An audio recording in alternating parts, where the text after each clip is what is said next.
Overnight, Dunkin's Pumpkin Spice Coffee has sent folks into a cozy craze. I'm Lauren LaTulip reporting live from home in my hand-knit turtleneck that my Nana made me.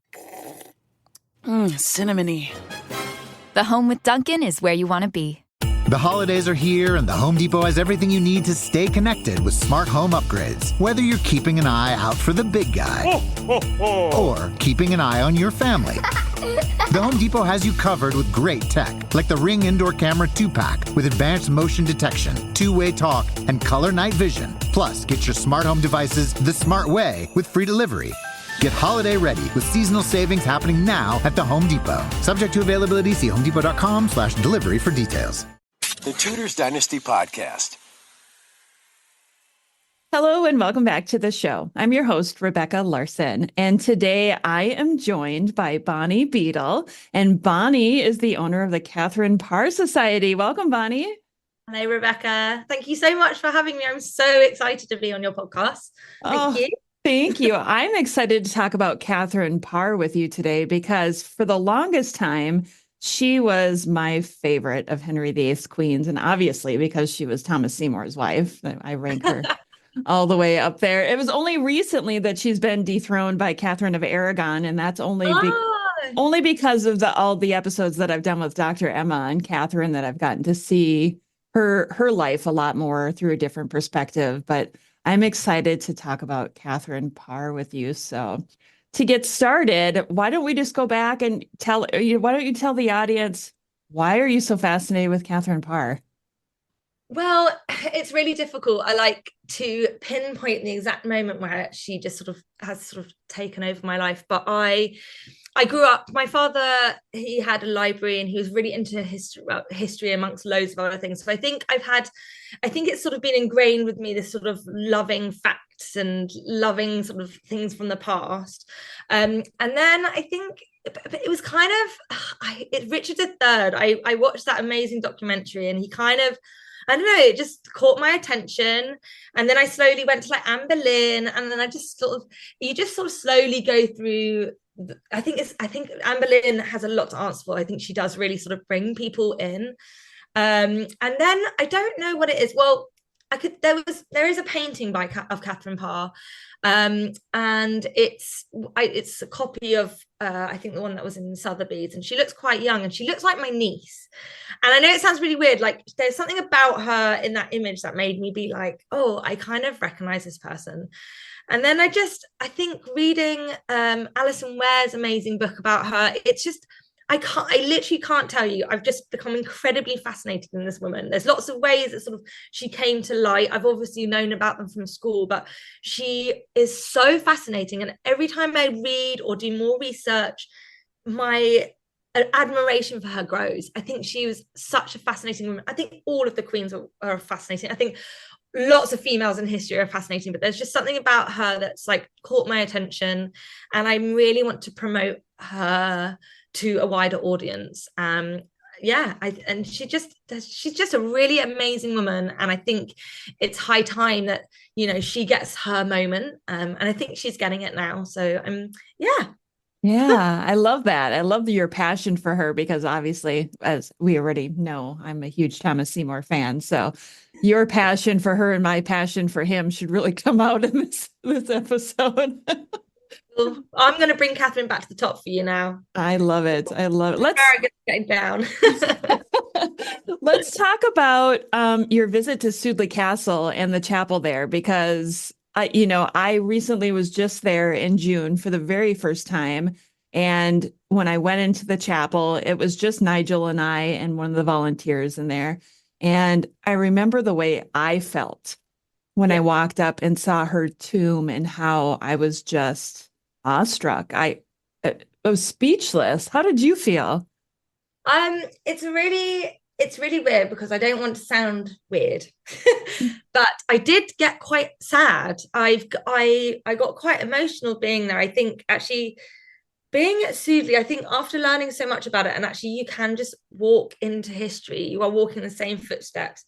And then, obviously going around the house, but then going into that chapel and just having that moment. And also it was just me and my husband in there. I just had this overall sense of like, first of all, I just felt I felt really sad and very emotional, and but then quite excited, and the fact that you could literally touch her tomb and she was just there. It's Sudley Castle is a beautiful place in itself. The museum is wonderful, seeing all her bits, but to be able to be, it's kind of like Westminster Abbey, to be that close to someone that I continually try to defend in some cases, and I want people, I'm trying to promote her, like just to have her sort of know that she was there, and like it's a really special place, and it's a beautiful chapel. It's so gorgeous, and the sort of history around it, and the little windows that you would have, her and Lady Jane Grey would have looked out of. It's just, I just have very overpowering, and I got a bit emotional, and yeah, it was beautiful, but sad. I was like sad and emotional, and just an emotional person. I think.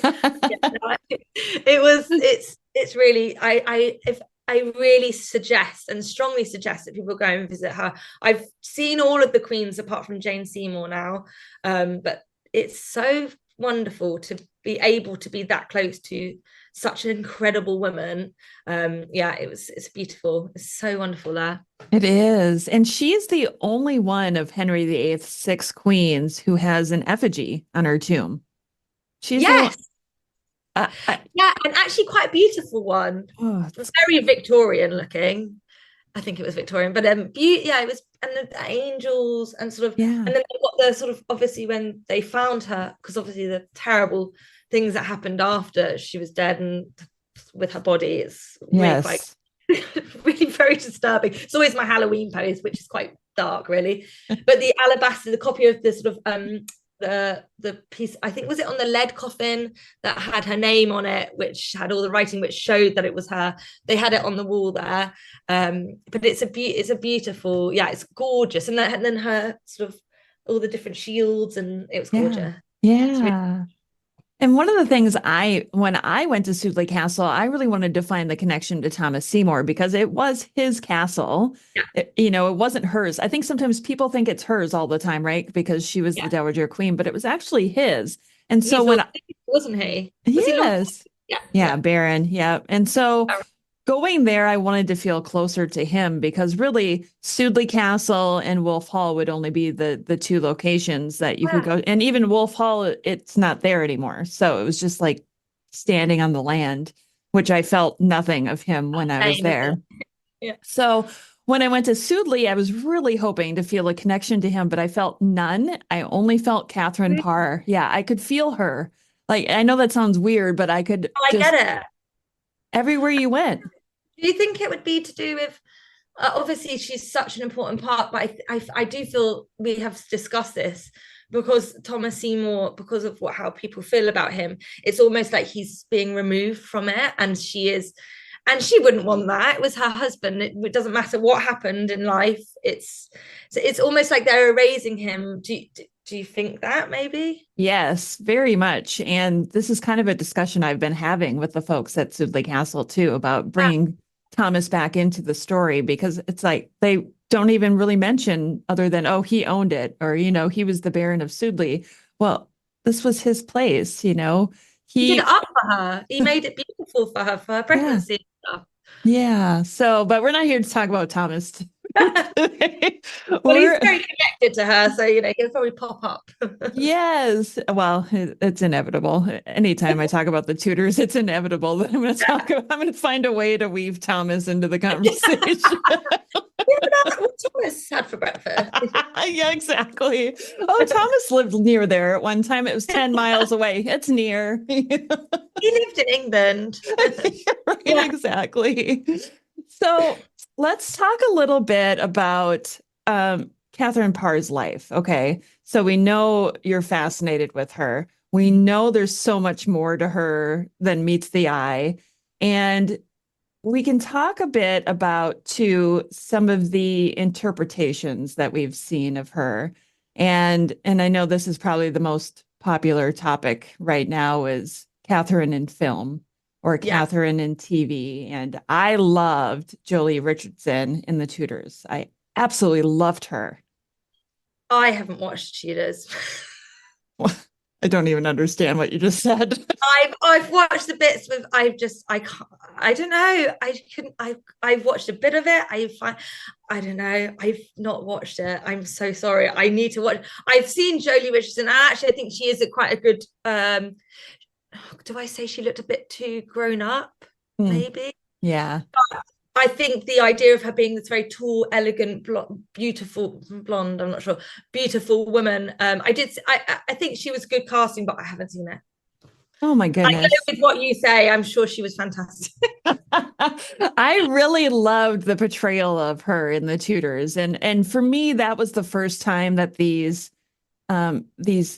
historical figures came to life, to see them. And even when I was watching it back then, I knew how historically inaccurate much of it was, but I didn't care because I was like, oh, here's Henry VIII, and look how hot Jonathan Rhys-Meyers is. He really aged terribly, didn't he?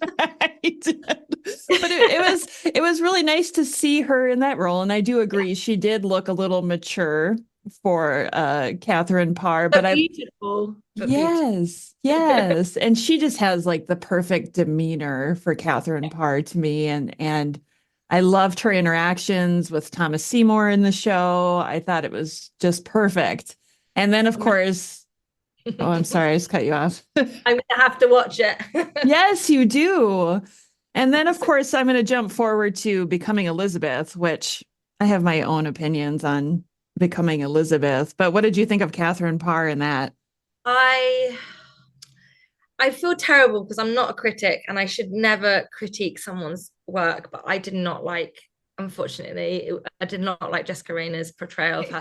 I think Elizabeth, Katherine loved Elizabeth, and you did not get that from her. She was, I guess, she was way too manipulative, and it was just sort of very scheming. I thought it just was.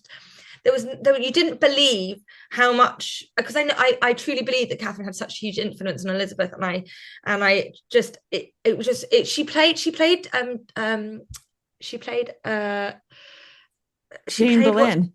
Jane Rochford, yes, in Wolf Hall, was it? Yeah, and she played the same character, and I just think I mean, maybe it was more, I guess maybe how Becoming Elizabeth was written, it's like, it was very dark, and I just, it was like, it just wasn't right. And I feel like people, unfortunately, what's come from that is people have taken that Jessica Rayner's what do you call it? God, I've got the words. Jessica Rayner's performance as Katherine, as that was Katherine Parr. This is the other thing that, as a person trying to promote someone's story, I'm constantly like battling. They've taken it to heart, and that's what really upsets me. It's like, apart from obviously a couple of other times, this is the first time that I think Katherine was put onto the mainstream and really promoted this TV show. But it's people send me these messages. I'm like, Becoming Elizabeth is not real. It's not true.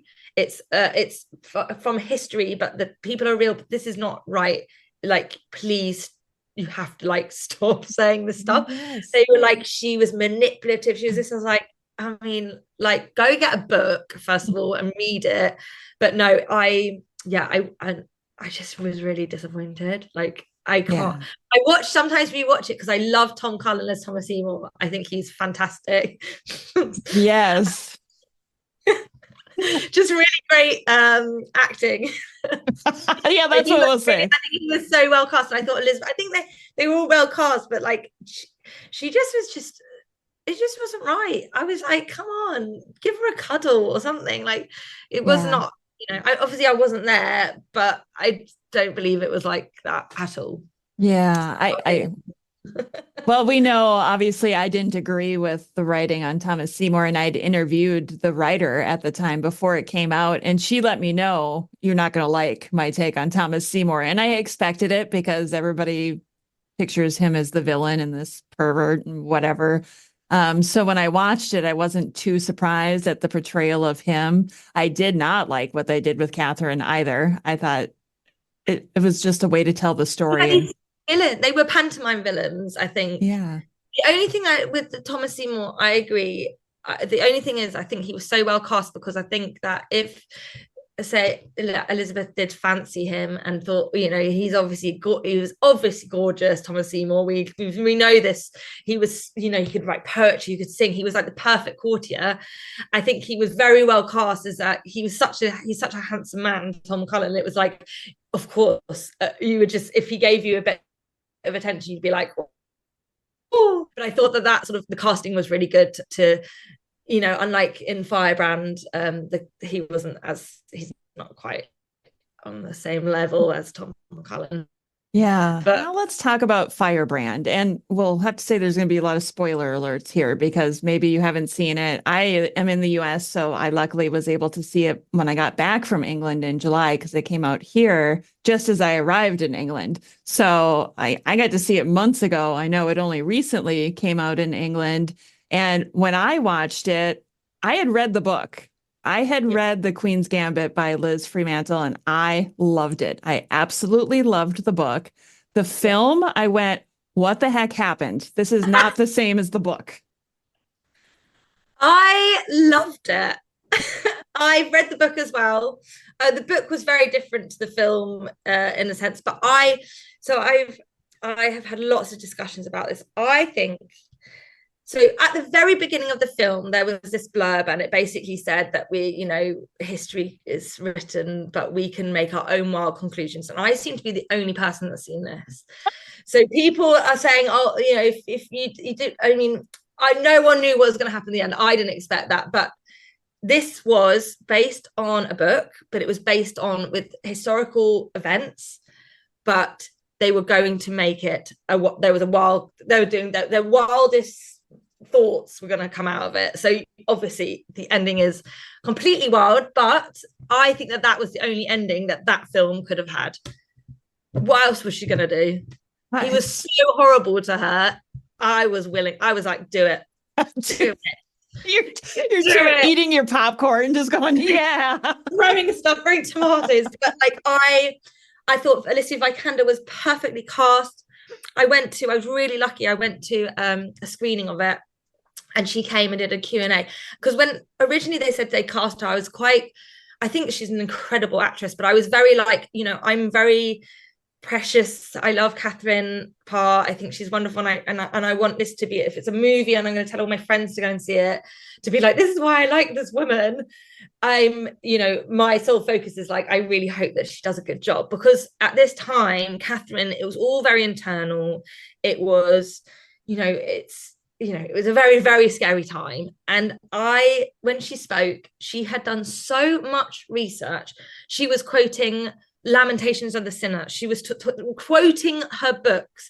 She was, she had done such great research, and you could see it. And they had Dr. Elizabeth Norton was the historian on with them. You knew it was so beautifully done. And with her and Jude Law, he was phenomenal. And obviously Henry is such a big character. He's such a great character for an actor to play, but he always sort of overtakes. It was like, right, we need to make sure that because she's internally and all her worries are internal, and she's got to try and navigate this horrible situation sort of with a smile. How can she do that without sort of this bombastic character of Henry VIII? But they were so well cast together. I thought it was, it made me cry at scenes. It's really dark. But I think how the film, the thing is, we don't actually know what went on behind closed doors. He was, at that time, Henry VIII was very ill. He was self-medicating with alcohol. He could have been that aggressive and abusive. People were terrified of him. Okay, there's some really dark scenes of abuse, but I thought we saw them. I was transported. And not only that, the costumes were incredible. The scene with the dinner table where I was taken from Finchley, where I watched it, and put in this Tudor time. I thought it was so well done. And I think, yes, there was all these wild, sort of start changing, but there's no other way. Then you've got to realize that this is not true. Spoiler, she didn't kill him.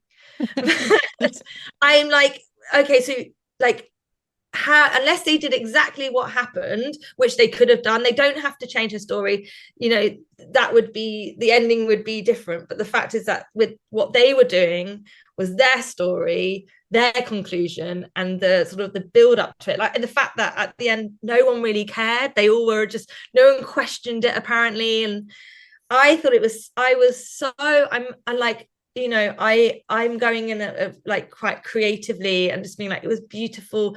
I thought it was a great story, but it's also really important that people know that this isn't what happened. And it's giving me a chance to open, hopefully people might come and find me online, little old me, and be like, oh wow, let's learn more about her. It's opening the conversation about Katheryn, which I think is really important. Yeah.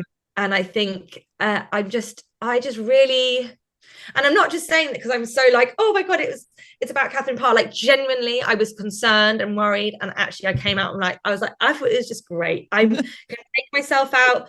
I understand I can like be a stickler for historical accuracy, but this was a movie and I just thought it was so good. I really liked it. But I've watched it twice now as well. So the second time I was just as, I think they actually changed it slightly when I watched it the second time. For some reason, when I watched it originally, there was a lot of very dark scenes. And I don't know if where I watched it in a really old cinema in Sudley called Phoenix Cinema. It's a beautiful like Art Deco cinema.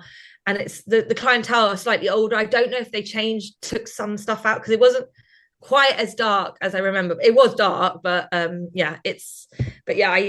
loved it. And I thought she was fantastic. Okay, so I know I mentioned that, I was kind of disappointed in the film because I loved the book so much. And to me, the book was really telling like this love story of Thomas and Katheryn. And it wasn't just her story, because for me, it was like, oh, we finally get to see Thomas and Katheryn together. And I was hoping to see some of the steamy love scenes on film, like the one in the garden, right? To me, when I was reading the book, I thought, oh, this is just... fanning myself going, this is exactly how I imagine them. Wow. But then we didn't get any of that in the film. We barely got any Thomas Seymour. And what we did of Thomas Seymour, he was like this bad guy who turned Katheryn into the authorities. I mean, I agree. I thought I did quite like their interaction actually, because I think he actually at first I think he came across, he was quite a nice character, and I think he was sort of like being like, don't do this, Katheryn, don't do this, and like that amazing scene when they're dancing outside. I quite liked him. He's in comparison to like Tom Cullen, like he was nice in it. Who was the actor? Ridley, Sam Riley. Yeah, maybe Sam Riley. Sam Riley. And then I think the point that I try and say about Firebrand is this is a film about Katheryn, and everyone, obviously Henry is a big part, but everyone is just a bit part. Like it's about her. So him kind of just coming in, and also this is only in 1544, 5. Yeah, I'm trying to remember. It's only one tiny part of her life. Obviously, a terribly scary time, but there's only a small part of her time, and it's like I think it would take away. It's just honing in one part, and what I'm trying to, it's like it would take away, and like even having like Elizabeth was just a small part, like everything was just a small bit, but it was just focusing mainly on her. And I think as soon as Thomas would come in, it's sort of deflecting from what the story was, but also like I think it kind of made her a bit more like I don't know. Yeah, no, I don't really know how to explain. But I think it was I like that he was there, but he always overtakes her. Thomas Seymour seems to, and forgive me, like he seems to, if you talk about Katherine Parr, he always pops up, and I think it's like it's time where it's just about, we just talk about Katherine Parr. But I quite liked him in it, and then obviously the really mad thing with the necklace. But without him doing that, there would have been no plot to this film. Like, Yeah. you really hated it, didn't you? I honestly, when that scene, when he like turned her in, my jaw dropped and I was like, what the? Well, it was Edward Seymour that really, see, and I like, and also the age difference between those two. What was going on? Like, but I think it was sort of trying to, obviously, you know a lot more about Thomas Seymour than I do, but I think this whole thing of him being quite an ambitious person, like you said earlier, rightfully, everyone was ambitious, men were ambitious. It kind of was like that sort of, this sort of, I think it was sort of trying to set up for like him doing something that was so insanely bad, and like at that moment, like you do one thing and you ruin someone else's life. And I think that sort of ambition, or like, because he was kind of blackmailed a bit by, well, Edward was a bit blackmailed, but it's like, it's the Tudor court, like everyone is after everything, and there's so much. I would have lasted for one, I would have been out of that court, my head would have been on a pike within a second. I would have laughed at something bad and they would be like, get out. Like, God, I would have been the court jester probably and got my head chopped off. But like, I think it sort of gave that sort of idea. It's like one moment of like, you just do one thing, it's gonna, that sort of domino effect. And I thought it was perfect for the film. But it's not real. The film isn't real. It does make me wonder the way the film ended, and spoiler alert, I guess you already said, kind of, but she smothers him with a pillow at the end.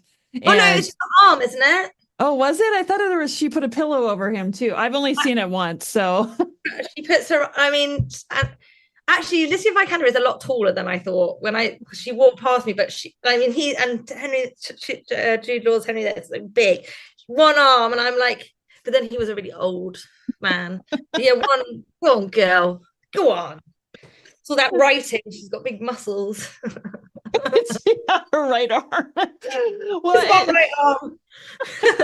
It makes me wonder, like, if they were to have, the next year after that happened, how they would have told her story now that they've ruined everything between her and Thomas Seymour. What would have happened with Katherine Parr? Would she have become regent to Edward VI then, do you think? Well, yeah, she wasn't it? Because they never changed that. He didn't change the will, didn't he? That was the whole thing. Yeah, it was an interesting. Like, oh, well, I wish she could have been regent. Like, ugh. But then, history is history. That's what happened. But like, yeah, in that film, it's a whole different. There's a whole different one. Mary the First, who I love, wouldn't have been the first Queen of England. Like the whole thing with Lady, it would just. It's actually really great. That's kind of a dystopian. Ooh, we should write this. What happened? But would she have been with Thomas? Right. You would think if she had found out he turned her in and got her sent to the Tower, probably not. Maybe he would have but no. Love, I had to do something. It was me or you. I chose me. Oh God, Katherine. She probably, I mean, to be fair, at the end when she's sort of walking and looking at her arms crossed, maybe she just walked off into the distance and just went and lived a life in the countryside, like we hope Mary Boleyn did as well. Right, exactly. I found it interesting because you talked about how the story was really all about Katherine Parr, and this was the first time that we kind of got to see her story. And it was very focused on religion. Yeah. I mean, that was really the focus of the film, was her and Anne Askew and how she would sneak off and go watch Anne. And this is the part of Catherine's life that I really haven't focused on. It's never been of interest to me. Of course, I've just looked at her after Henry VIII dies in 1547 and her relationship with Thomas. Really, I should know more about her. All of the writing that she did. I'm just curious, when it comes to religion and comes to, let's even say Firebrand, if we can associate it with Firebrand, what is your take on Katherine and her religious views and how the film portrayed it too? I think so. One thing we have to remember, which sometimes I find really hard to get my head around, like religion was so important in that time. Like, I mean, like it was it was real, like, you know, it was a real thing. And I'm like, oh well, you know, because one of the things that Katheryn, when in real life, real Katheryn, she said that she, when Henry wanted to marry her, you know, she was really at first didn't really want to, but then she just was like, well, God is willing me, God is making me to do this. This is what I have to do. And some people are like, yeah, well, you know, you're going to be queen. Like your modern mind would be like, oh yeah, God told you, did he? But it was real. She truly believed this. And I think what was great about this film was sort of, I think highlighting this time, which really did happen to her, and how actually Katheryn played a really significant role in the English Reformation, and she really did promote this Protestant ideas at court. Like she really did do that. And I think this sort of that time, you know, obviously when then Edward came, who was quite a scary young man. He was a staunch Protestant. I think that the film made us understand like how it's kind of like we can you know, we can put it to modern times. You know, people get ridiculed all the time for their religion and things like that, but it's like, you know, at that time it was like the country was in such turmoil, and I think you really got to sort of see that, like I think that film showed, like with Anne Askew, I thought she was fabulous. Also, we don't know if Elizabeth Norton said that she didn't think that. No, Elizabeth Norton said she thinks that Katheryn could have met Anne. Like, there's no reason for her not to, but there is no, in that film when she's going to meet her like that, like we don't know if that probably didn't happen. But I think the fact that this woman that was, you know, how invested she was in promoting this new idea, and like, you know, it was just really well done. And I think the fact that how far people would take their beliefs to the point where they could be executed, I think that was really well done. But I think the sort of idea of sort of this one woman in court, I mean, there was lots of people in court, but this of a queen, essentially heresy. It was heresy what she was doing. You know, she really was trying to very well, not necessarily when she's going to the king to talk about it, but like she really was part of this the Reformation, and she was like one of the most highest profile people. And I think you got to see that. I think you got to see how it was slowly coming through court. And but I think, yeah, and I thought Gardiner was so good in it as well. Like, this old man looks like Father Christmas, like really sweet, but he will literally take you down. He is at that stake. I thought it was and you know, and also the fact that we got to see her writing, you know, her works that she wrote. You know, one of the first women in England have worked, and the Queen will have her work published over her name, and like it's the first reform works in the English language. Like and we got to see that, and I think that's something that people don't know. And I think they covered all the bases, I think, with her. And yeah, and even like being a stepmother, like they did a good job. The holidays are here, and the Home Depot has everything you need to stay connected with smart home upgrades. Whether you're keeping an eye out for the big guy or keeping an eye on your family, the Home Depot has you covered with great tech, like the Ring Indoor Camera 2-pack with advanced motion detection, two-way talk, and color night vision. Plus, get your smart home devices the smart way with free delivery. Get holiday ready with seasonal savings happening now at the Home Depot. Subject to availability, see homedepot.com/delivery for details. Oh, it's such a clutch off-season pickup, Dave. I was worried we'd bring back the same team. I meant those blackout motorized shades. Blinds.com made it crazy affordable to replace our old blinds. Hard to install? No, it's easy. I installed these and then got some for my mom. She talked to a design consultant for free and scheduled a professional measure and install. Hall of Fame son. They're the #1 online retailer of custom window coverings in the world. Blinds.com is the GOAT. Go to Blinds.com for 40% off site-wide. Blinds.com. Rules and restrictions may apply. Yeah. She was so intelligent. And I get the impression from my research on Thomas, seeing how I find a way to bring him back in again, that, you know, I think he might have been intimidated by her intelligence a little bit. I think they all were. I think what was great in that film, and which I think that Tudor court, how they portrayed the Tudor court, I think was probably one of the closest we'll get to actually seeing it. But the fact that the men were like, wow, like always, it was just all like really blokey. And the women were just, they had a real closeness. And I think that I mean, I can't speak for Thomas Seymour because I don't know enough about him, but yeah, I think so. I think they were all scared of her. And I think the fact that she had such a big influence over Elizabeth and Edward, I mean, obviously Mary was like her friend, they were the same age, so it's much more.